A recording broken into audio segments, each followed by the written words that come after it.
Nous allons entamer la deuxième séquence de cette série de questions. Alors voilà.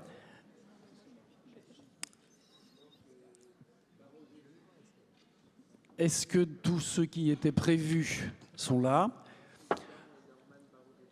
D'accord.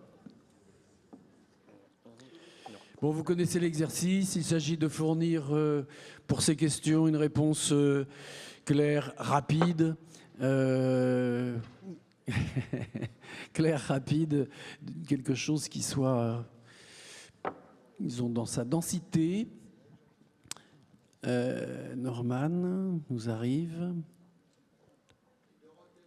Et Dorothée, Norman et Dorothée, qui arrivent sur la scène.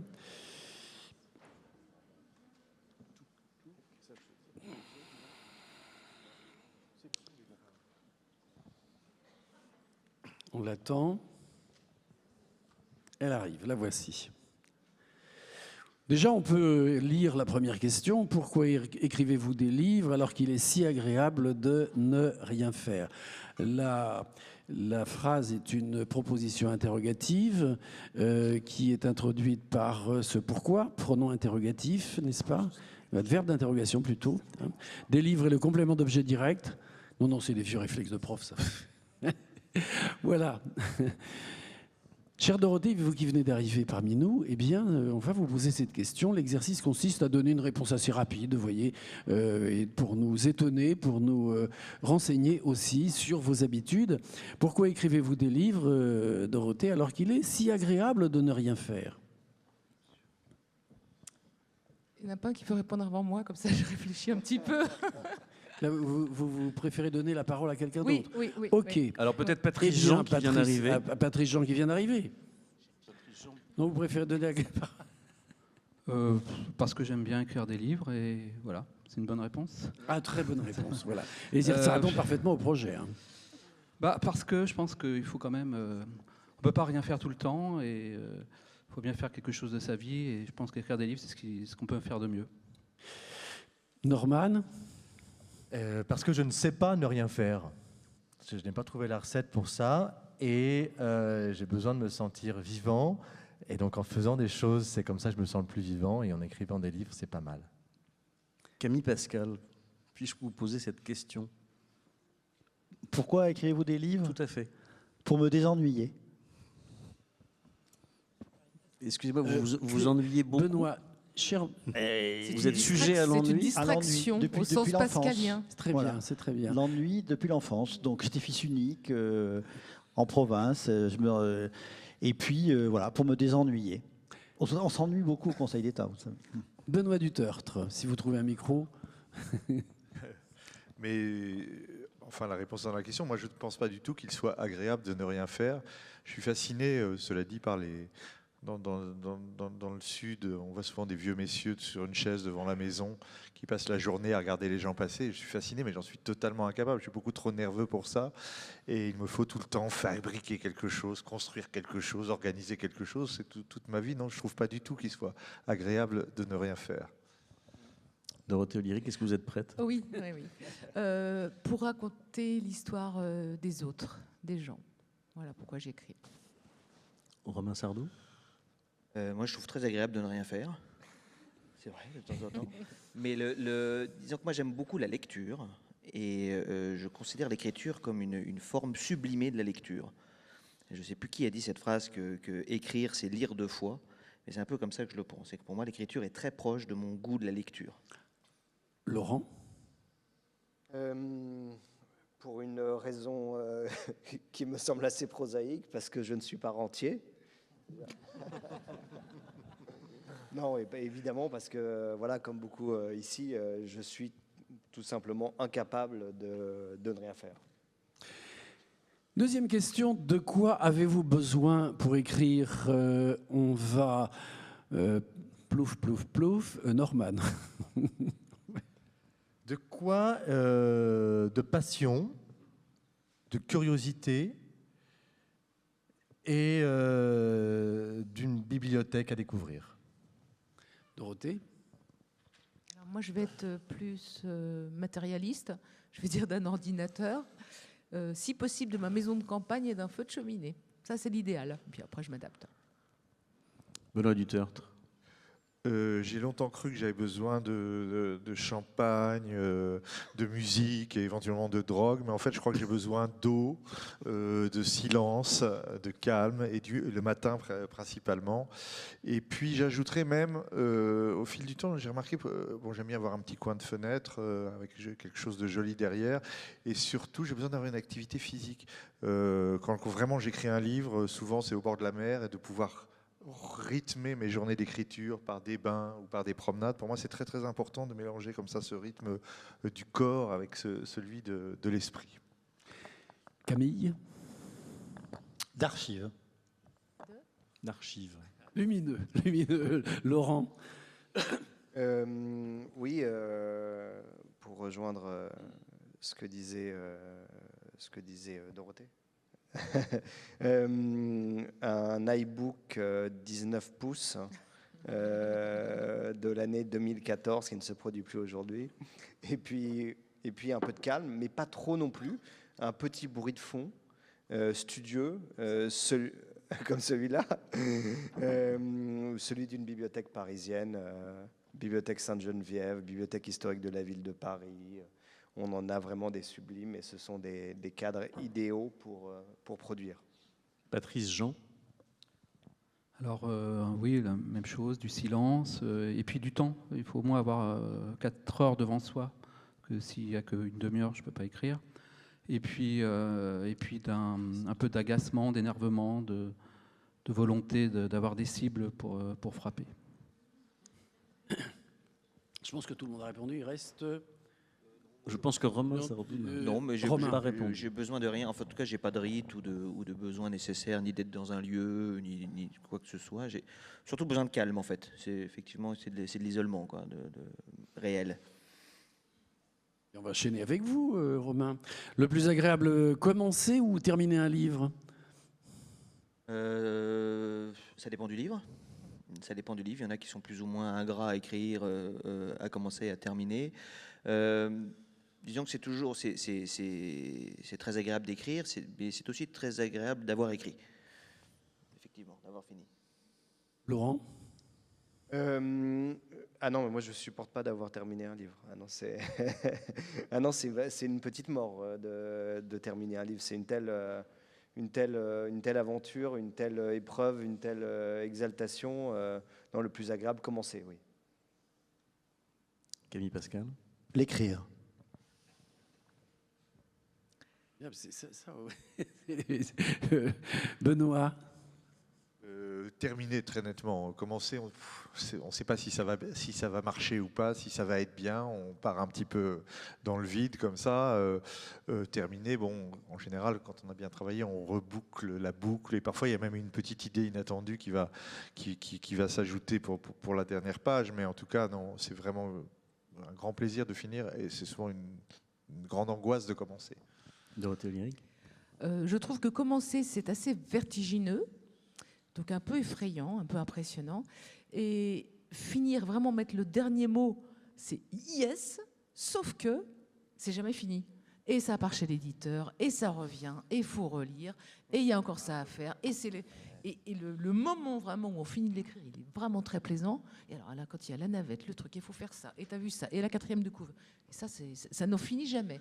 Mais c'est une façon aussi de ne pas se séparer de son petit bébé qui va bientôt naître. Norman? Commencer est plus agréable. Terminer, c'est terrible. Là, je suis sur le point de terminer un ouvrage et j'ai pas du tout envie de terminer. Je rechigne à rendre les derniers textes. Je vois oui, commencer vertigineux, mais terminer, c'est le vide qui s'ouvre après. Oh là là, j'ai pas du tout envie. Patrice Jean. Oh, si je suis content de la fin, c'est terminé.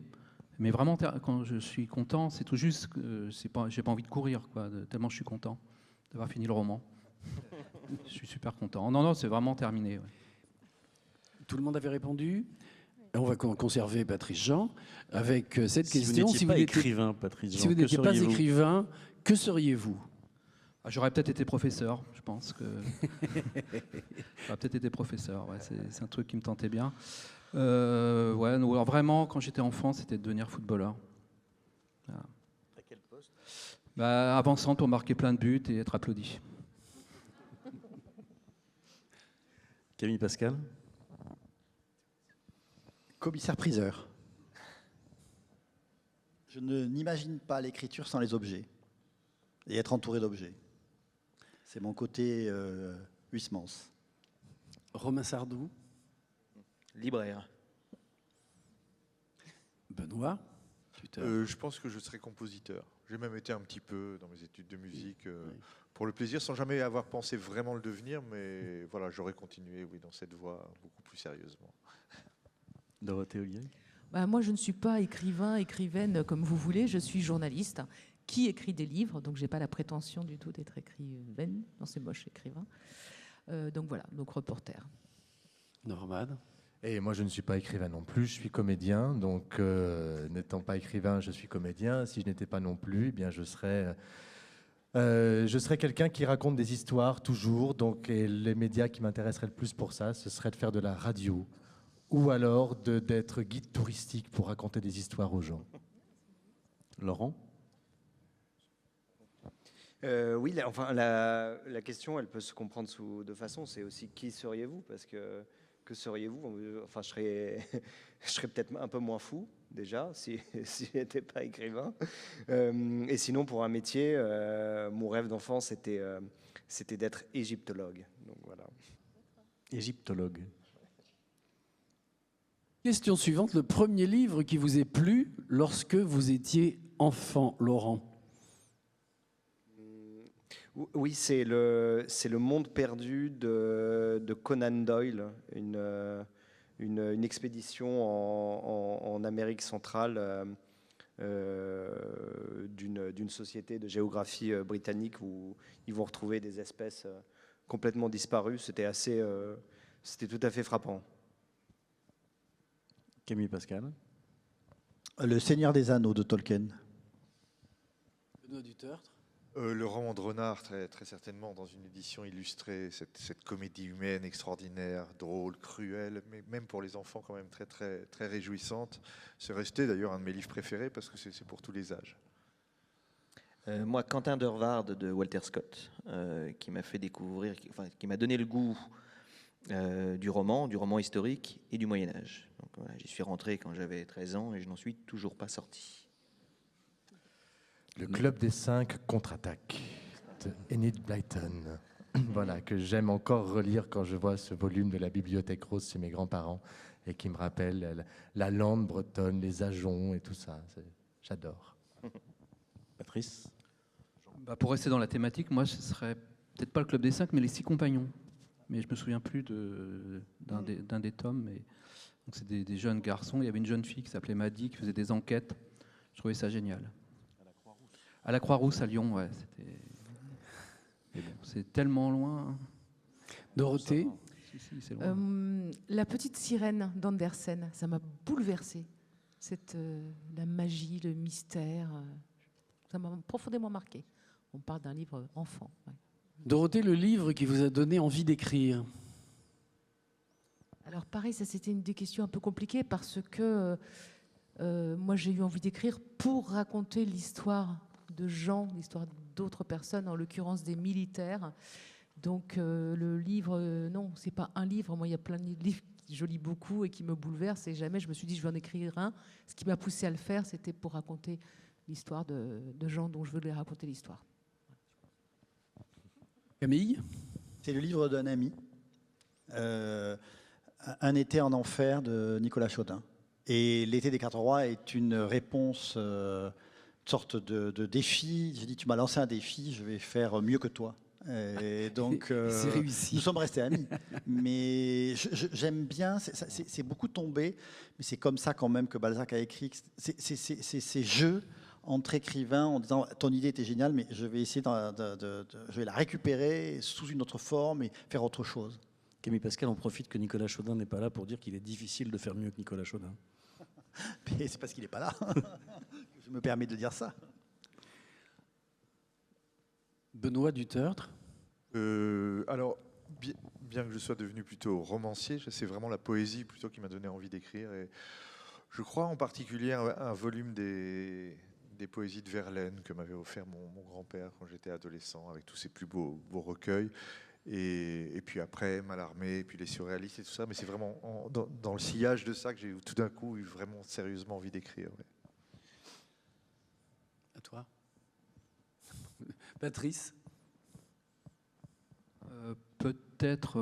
Alors moi, c'est pas la poésie, mais c'est plutôt, je pense, Sioran ou Nietzsche qui m'ont donné envie d'écrire. À l'époque, je croyais que j'étais fait pour ça. Puis en fait, j'ai écrit des romans. Donc, mais c'est Sioran, je pense. Un recueil qui s'appelait Aveux et Anathème, qui m'avait tellement marqué que je me dis c'est exactement ce qu'il faut faire. Hein. Voilà. Des aphorismes peut-être de Patrice Jean, un jour, oui. Dorothée. J'ai déjà répondu, non? C'est pas la question. Ah oui, c'est vrai, oui. Donc, à toi, c'est toi qui ne suis pas Alexandre. Moi, je pense que nous sommes bons, là, Président. Non, Non, c'est moi, j'ai Norman pas- qui n'a j'ai pas pas- répondu. Norman, non. Exactement. Non, on n'a pas répondu. Et Romain. Oui. Oui. Moi, il y a c'est difficile d'en trouver un qui aurait été le déclic qui pousse du goût de la lecture au goût de l'écriture. Mais j'ai un livre quand même je sais qu'il m'a marqué, parce que quand je m'en souviens encore, c'était La vie de Rancé de Chateaubriand. Et je me souviens qu'en l'ayant fini, je me dis, j'ai vraiment découvert la grâce et la beauté de l'écriture à ce moment-là. Ce que pouvait la langue française, ce que pouvait faire un auteur, la beauté de la chose en fait. Et là, je suis tombé amoureux de la littérature. Là, j'aimais lire avant, j'adorais lire, mais là, ça a pris un cran supérieur. Donc vraiment, voilà, La vie de Rancé. Norman. Et moi, je rejoins un petit peu ce que disait Dorothée sur le fait que c'est pas forcément l'envie d'écrire est née par l'envie de transmettre et de raconter des histoires, mais la légitimité ou la possibilité d'une légitimité à écrire, elle serait venue par un livre de Mathieu Simonet qui s'appelle Les Carnets Blancs, qui a été publié il y a quelques années au Seuil, et dans lequel il raconte justement tous ces mécanismes qui l'ont poussé lui à devenir écrivain, et comment il a organisé la disparition de ses journaux intimes. Laurent. Romain répondait pour une autre question, Quentin Durward ou Ivanhoe. Quentin Durward. C'est aussi un roman qui se déroule au Moyen-Âge, et c'est évidemment les Rois maudits de Maurice Druon. Le livre qui vous décourage d'écrire, Benoît. Alors, normalement, je devrais vous dire, les livres qui me découragent d'écrire, c'est, je sais pas, La recherche du temps perdu, La comédie humaine, tous les plus grands chefs-d'œuvre de Dostoïevski, de Céline, de tout ce qu'on fait, qu'on ne pourra jamais atteindre. Mais en réalité, ces grands livres me rendent tellement heureux, me mettent tellement de bonne humeur qu'au fond, ils sont plutôt stimulants, même si je sais que je n'irai pas aussi loin. Ce qui me découragerait plutôt d'écrire, ce sont certains livres dont je considère vraiment que ce sont des fausses valeurs et qui se voient éventuellement beaucoup trop consacrés, reconnus à mes yeux. Alors ça, je trouve ça beaucoup plus décourageant parfois, mais je n'en citerai pas. Ah si, il faut... Non, Benoît, Un un exemple. exemple. Par exemple. Oui. Je ne donne pas de nom. Alors, Romain. J'ai pas vraiment de livre qui me découragerait d'écrire, mais peut-être si la poésie en fait, c'est pas qu'elle me décourage, c'est qu'elle me montre tout ce qui me sépare d'une certaine précision et grandeur de la langue. C'est que vraiment souvent dans certains poètes, je me dis oh là là, comment quelques mots comme ça arriver à figer une émotion, alors que moi je vais y mettre 27 lignes pour arriver. J'ai une admiration folle pour les poètes, et je les considère vraiment au-dessus enfin, c'est le Graal de la littérature pour moi. Camille Pascal. Alors, je préférerais que la question s'intitule « Le livre qui vous a découragé d'écrire », puisque nous en écrivons tous. Donc, et bien, c'est une réponse assez classique, mais qui a déjà été évoquée. C'est évidemment La recherche du temps perdu, qui m'a condamné à 30 ans d'impuissance littéraire. Laurent. Alors là, oui, je m'adresse à mes confrères écrivains. Je me demande si c'est pas les livres qu'on a écrits et qu'on réouvre quelques années plus tard en se disant non mais pourquoi je fais ce métier. Mais sinon oui, je reprends ce qu'ont dit plusieurs de mes collègues. Non, c'est pas ça devrait être oui, Illusion perdue qui est pour moi le livre total. Ou Guerre et paix, qui est le livre, aussi un livre total. Il n'est pas très gros d'ailleurs, hein, Guerre et paix. C'est le livre total Woody de la Allen, vie. ça. Mais en réalité, non, parce que enfin, là où je vois ma légitimité en tant qu'auteur, c'est de raconter des histoires qui n'ont pas été racontées, tout simplement. Non pas réinventer la littérature, mais raconter des histoires. Norman? Eh bien, moi, je me tournerais plutôt vers le théâtre classique. Je pense à Racine, voilà, Phèdre, Andromaque Britannicus, dans la concision de la langue et la puissance des sentiments et des mots et de la beauté de la chose. Bon, c'est quand même quelque chose. Dorothée? Alors moi, je parlerais plutôt du livre qui m'a découragée tout court. C'est Les Confessions de Jean-Jacques Rousseau, que j'ai dû lire en une nuit en classe de première, parce que voilà, j'avais traîné un petit peu, je n'étais pas la seule. Et donc il y avait un terreau voilà, très précise. Catherine Héon, la professeure, qui, au demeurant, m'a fait adorer la recherche et Proust, mais m'a fait détester Jean-Jacques Rousseau. Et je vous avoue que vers 6h30 du matin, avec le dernier café, il me restait encore 50 pages. Et en plus, elle n'a même pas fait l'interro. Donc je n'ai plus jamais voulu entendre parler de Jean-Jacques Rousseau. Vous devriez le relire. Non, c'est au-dessus de mes forces. Non. Patrice? Oui. Tout a été dit, donc je reprendrai ce qu'a dit Camille Pascal. C'est-à-dire le livre qui m'a découragé d'écrire, c'était quand même Proust. Mais bon, j'étais jeune, maintenant plus rien ne me décourage. Quel est votre personnage de roman préféré? Dorothée? Alors, c'est L'Art de la joie, Goliarda Sapienza. L'héroïne s'appelle Modesta, donc c'est un double de Goliarda Sapienza. Est-ce qu'il y en a qui l'ont lu déjà? Est-ce qu'il n'y a que moi qui suis tombée amoureuse de ce livre, de cette histoire, de cette vie qui se passe dans les années 20, au moment de la montée du fascisme, et que j'ai offert et que j'offre toujours beaucoup, et qui m'emmène? C'est une icône féministe avant l'heure, une madone, une femme merveilleuse qui, moi, me fait... C'est un pavé comme ça, pour ceux qui ne l'ont pas lu. L'Art de la joie. Voilà. Goliarda Sapienza. Norman? C'est mon préféré en ce moment où on se parle là, parce qu'il a résonné avec d'autres choses en moi. C'est le héros d'un livre de Jean Echenoz. Le livre s'appelle Des éclairs. Le héros s'appelle Grégor, qui est une sorte de vraie fausse biographie de Nikola Tesla. Et voilà, ça a résonné vraiment avec la malice et l'ironie de l'écriture d'Echenoz, ce personnage. Je jouais un personnage un peu semblable au théâtre quelques semaines auparavant. J'ai découvert ce bouquin et ça a d'un coup cristallisé tout le boulot que je faisais sur scène. Donc ça m'a beaucoup intéressé. Patrice? Le personnage préféré serait ils sont peut-être deux, c'est Bouvard et Pécuchet. Ils sont un peu bêtes, mais ils ont honte de leurs bêtises et c'est un peu mon histoire et notre histoire à tous. Très bien. Romain? Oui, j'aurais pu dire Bouvard et Pécuchet aussi, mais pas mal quand même le capitaine Ahab de Moby Dick. Benoît? J'aime beaucoup aussi Bouvard et Pécuchet, mais moi j'aime peut-être surtout les personnages qui traversent des catastrophes avec une espèce de détachement ou de candeur ou de naïveté, à commencer par Candide lui-même ou Bardamu au XXe siècle. Ça, c'est le genre de personnage que j'aime beaucoup. Et peut-être le plus parfait dans le genre, parce que le plus malléable, le plus dépourvu d'identité qui se forge au fil du roman, c'est le Frédéric de l'éducation sentimentale de Flaubert. Oui. Camille? La vieille fille de Balzac. Et Laurent?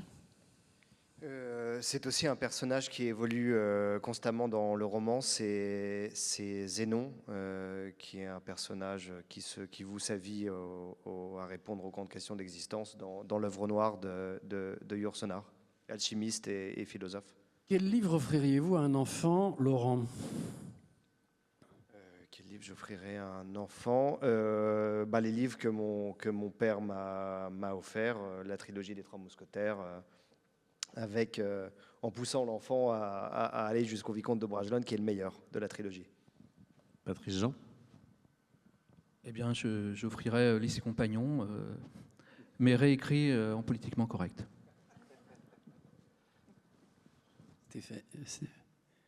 Dorothée, pardon. Je pense à un livre que mes enfants ont adoré. C'est peut-être le premier livre qu'ils ont aimé enfant, parce que j'ai eu du mal, moi, à leur imposer mes choix. Ils accrochaient jamais, Le Grand Môle, etc. Ils n'avaient rien à foutre. Et c'est quelque chose qui s'appelle La rivière à l'envers de Mourleva. Voilà, oui, Jean-Claude Mourleva. Et qui a été comme une révélation. Donc je l'ai lu, je crois, à l'époque, c'était bien. Oui. Mais bon, j'étais un peu déçue, c'était pas les mêmes choix, quoi. Norman? Le Club des 5 contre-attaque. Puisque je l'ai tant aimé étant enfant, pourquoi en priverais-je un enfant à qui je pourrais l'offrir? Ah ben, je ne l'ai pas offert, mais si j'avais à offrir un livre à un enfant... Parce que les enfants sont méchants, ils n'ont pas le droit d'avoir un cadeau. Romain? Moi, je lui donne la vie de Rancière de Châteaubriand et je lui dis tu te démerdes. Benoît? Mais c'est pour un tout petit enfant. Je lui offrirai un livre qui est paru dans la collection des albums du Père Castor qui s'appelle Mishka et qui est une merveille autant pour le texte concis que pour les sublimes illustrations de Rojankowski du Petit ours dans la forêt. C'est quelque chose qui, curieusement, m'enchante toujours autant aujourd'hui que quand j'avais 3 ou 4 ans. Voilà. Camille? Le bracelet de vermeil. Premier volume de la saga, entre guillemets, dans les signes de piste de l'histoire du prince Éric. C'est extrêmement politiquement incorrect, mais ça m'a laissé un souvenir d'enfant absolument ébloui et aussi sur justement le rôle de l'histoire dans les destinées. Merci, on a terminé, me semble-t-il. Donc je vous dis à vous, eh bien, à bientôt peut-être dans une nouvelle édition. Et puis je pense que nous allons clore cette édition du Rendez-vous des écrivains. Je ne sais pas si monsieur le directeur vient pour faire un petit discours de clôture ou si nous allons clore comme cela. Merci à vous tous. Merci Patrice, merci Dorothée, merci Norman, merci Romain, merci Benoît, merci Camille et merci Laurent. Bravo à vous. Vous avez été épatants. Vos réponses ont été très riches et puis ils vont nous donner des idées aussi de lecture et puis pour poursuivre cette grande aventure de la littérature. Merci à vous et à bientôt. Et puis merci à vous tous qui étiez là et à bientôt, peut-être à l'année prochaine aussi. On peut les applaudir.